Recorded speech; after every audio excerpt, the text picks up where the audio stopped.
नमस्कार, जय हिंद दोस्तों। हमारे चल रहा है टॉपिक मानव रोग और मानव रोग में हमने लगभग सब कुछ कंप्लीट कर दिया।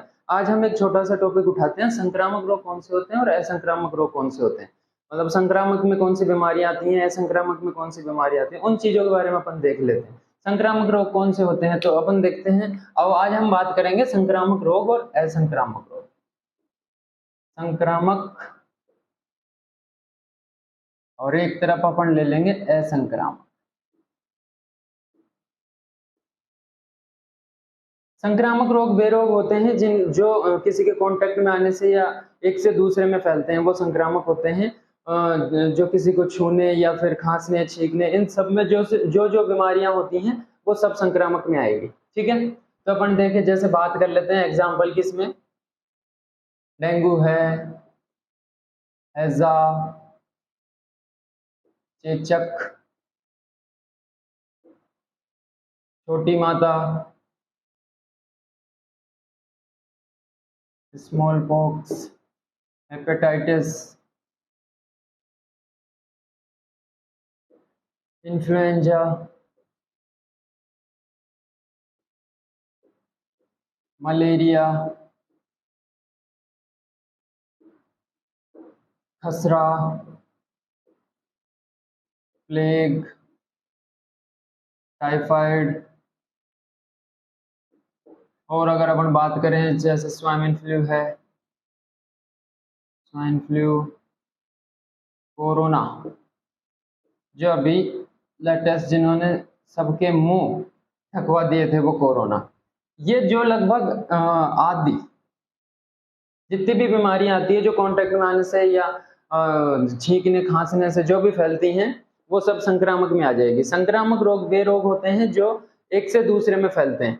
ठीक है, वो संक्रामक रोग में आते हैं। ठीक है, इसमें एक चीज और होगी जो मोस्ट इंपोर्टेंट है, एग्जाम में वो नहीं आता और ना ही वो एग्जाम में पूछा जाता है, लेकिन फिर भी सबसे बड़ा आज की तारीख में जो सबसे बड़ा संक्रामक रोग है, सबसे बड़ा जो संक्रामक रोग है वो है मोबाइल। ये किसी एग्जाम वगैरह में नहीं आता और ना ही पूछेगा, लेकिन सबसे बड़ा संक्रामक रोग है आज की तारीख में वो है मोबाइल। इसकी बात करें तो ये सबसे ज्यादा प्रभावी कहाँ होता है? सबसे ज्यादा 10 से 15 साल के बच्चों में। 10 से 15 साल के बच्चों में सबसे ज्यादा प्रभावी होता है। ये सबसे ज्यादा उनको एक से दूसरे में फैलाता है। जैसे अपन बात करें कि एक बच्चा मोबाइल देख रहा है, उसका फ्रेंड आता है उसके पास, वो देखेगा कि इसके पास मोबाइल है तो वो घर जाएगा, उसके पापा के मोबाइल को उठाएगा और उसमें वो, और इसमें सबसे बड़े जो इसमें अगर अपन पार्ट्स की बात करें तो इसके अंदर सबसे ज्यादा जो इफेक्टिव पार्ट होता है, सबसे ज्यादा इफेक्टिव पार्ट होता है वो होता है गेम। उसके बाद करें वीडियो, उसके बाद बात करें कार्टून वगैरह, ये सब चीजें सबसे ज्यादा इफेक्टिव होती हैं इसके अंदर। ये सबसे ज्यादा बच्चे को मतलब माइंड वॉश का काम कर देता है। ये इसके अंदर बच्चा क्या होता है, एक गेम खेल रहा है, उसमें वो जल्दी आउट हो जाता है तो उसको वो वापस खेलेगा कि इससे बढ़िया बेहतर करूंगा इस बार में। अगर ये जो बेहतर वाली सोच है, बेहतर वाली सोच बच्चे की मोबाइल के अंदर होती है, अगर वो पढ़ाई में लगाते हो तो वास्तव में बेहतर हो जाएगा वो। ठीक है, उसकी अलग पहचान बन जाएगी अगर ये काम वो पढ़ाई में करता है तो। अगर ये काम वो पढ़ाई में करता है, लेकिन वो पढ़ाई में नहीं करता, वो इसी में लगाता है अपना भेजा।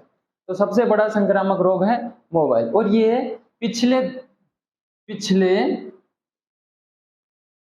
पिछले पांच साल से, पिछले 5 साल से सबसे ज्यादा सक्रिय हुआ है, ये सबसे ज्यादा इफेक्टिव हुआ है। जो पुराने जो लोग थे गांव वगैरह में जो रहते हैं वो इससे अभी भी बचे हुए हैं, लेकिन 90% सबको ये अपने आगोश में ले चुका है, लेकिन फिर भी 10% गांव वगैरह में अभी बचे हुए हैं लोग जो इसका यूज बहुत कम करते हैं। लेकिन पिछले 5 साल में शहरी जो लोग हैं उनकी जिंदगी को बिल्कुल अपनी गिरफ्त में ले चुका है। अगर इसके साइड इफेक्ट की अपन बात करें तो साइड इफेक्ट में, असंक्रामक को थोड़ी देर बाद देख लेंगे। साइड इफेक्ट की बात करें इसका प्रभाव क्या होता है? इसका प्रभाव पहला और जो सबसे संगीन अपराध अपन जिसे बोल सकते हैं वो होगा अकेलापन। बच्चा जो भी होगा वो अकेला रहना चाहेगा, अकेला रहेगा, वो ग्रुप में नहीं बैठना चाहेगा, फ्रेंड सर्किल से भी दूर हो जाएगा, फ्रेंड सर्किल से दूर हो जाएगा, आउटडोर गेम्स बंद कर देगा, आउटडोर गेम्स बंद कर देगा, ठीक है, आउटडोर गेम बंद कर देगा। वो हमें अकेला एक जगह पूरे दिन बिठा के रख लो, उसको अकेला बैठा रहेगा, वो घर वालों से बातचीत करना बंद कर देगा, अपने हिसाब से रहेगा वो। और फिर दूसरी बात, इन सब कारणों की वजह से इसका सबसे ज्यादा प्रभाव पड़ता है कि बच्चा चिड़चिड़ापन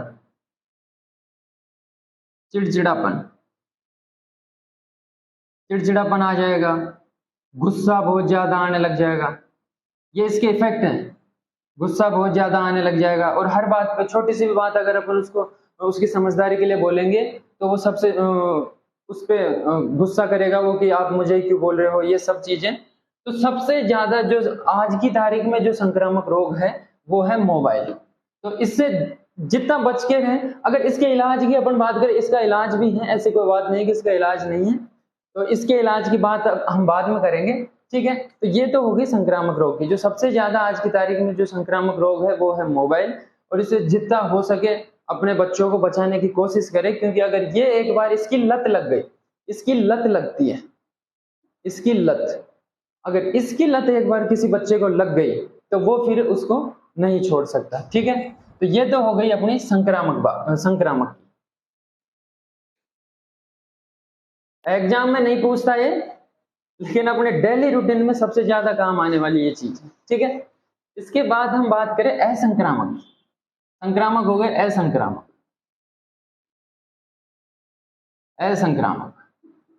असंक्रामक रोग वो होते हैं जो एक ही व्यक्ति में सीमित होते हैं, और कांटेक्ट से वो नहीं फैलते, जैसे छूने, खांसने, छींकने वगैरह से ये नहीं फैलते हैं। ये पर्टिकुलर एक व्यक्ति में होता है। तो इसका फैलने का कारण होता है कि जैसे शारीरिक संबंध बनाने से ये फैलेगा, एक से दूसरे में ट्रांसफर होगा।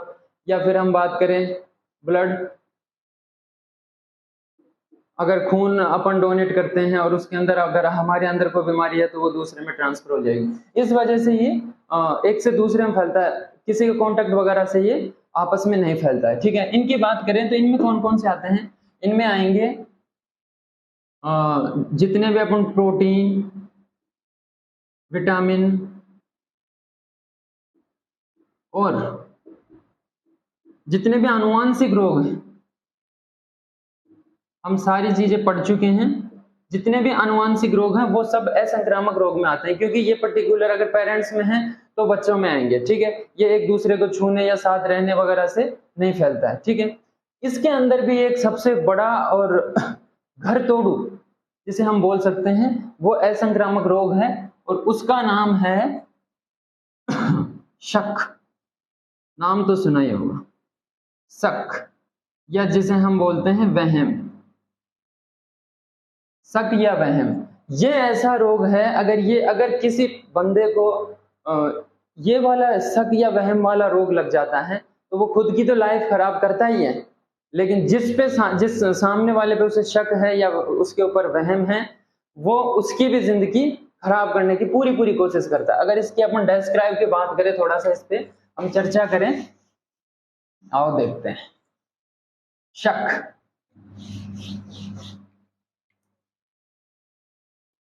शक या वहम, इसके अंदर क्या होता है, ये सबसे ज्यादा प्रभाव किस पे डालता है, पति पत्नी, ठीक है।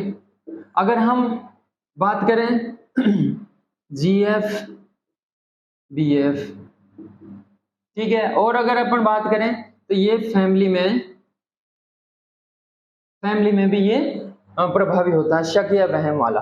अगर पति को पत्नी पे शक है या पत्नी को पति पे शक है, अगर इन दोनों में आपस में शक उत्पन्न हो जाता है या इनको एक दूसरे पर ट्रस्ट नहीं होता और अगर वहम उत्पन्न हो जाता है तो इन दोनों की लाइफ तो खराब है ही है, इन दोनों की लाइफ तो खराब है। इसके साथ इनकी जो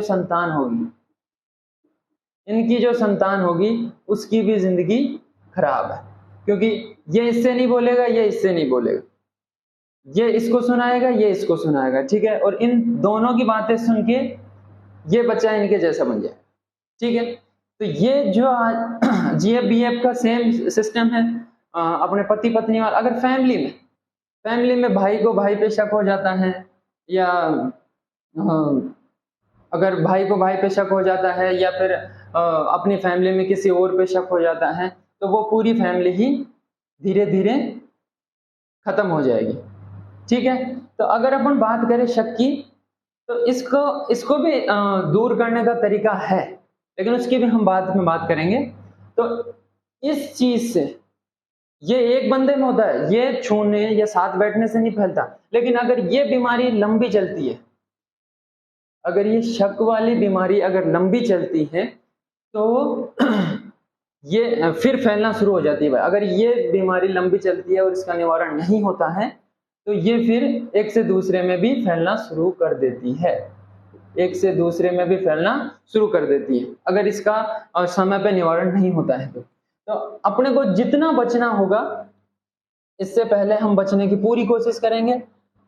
अगर अपने को अपनी फैमिली चलानी है या फिर समाज भी इफेक्ट होता है भाई। अगर हमें समाज में उचित सम्मान चाहिए तो भी इससे बचना होगा, ठीक है।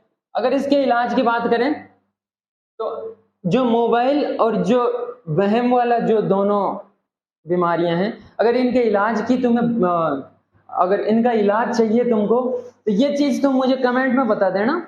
अगली क्लास में इसके इलाज की अपन बात कर लेंगे, आज खाली इन चीजों पे बात की है, ठीक है। तो अगर इनके इलाज के बारे में जानना हो तो आप मुझे कमेंट कर सकते हैं कि इसका इलाज बताइए, तो हम इसके इलाज की भी बात करेंगे। संभव है, प्रकृति में जो चीज हुई है वो हर चीज संभव होती है, ठीक है। तो इसका भी इलाज संभव है, ठीक है। और अगर असंक्रामक से, क्योंकि डायरेक्ट क्वेश्चन पूछता है कि निम्न में से संक्रामक है या निम्न में से असंक्रामक है, तो ये चीजें याद रखना, ठीक है। और इसके बाद नेक्स्ट कौन सा टॉपिक है वो आप कमेंट में बता देना, या फिर नेक्स्ट क्लास में नया टॉपिक लेंगे, ठीक है। जय हिंद।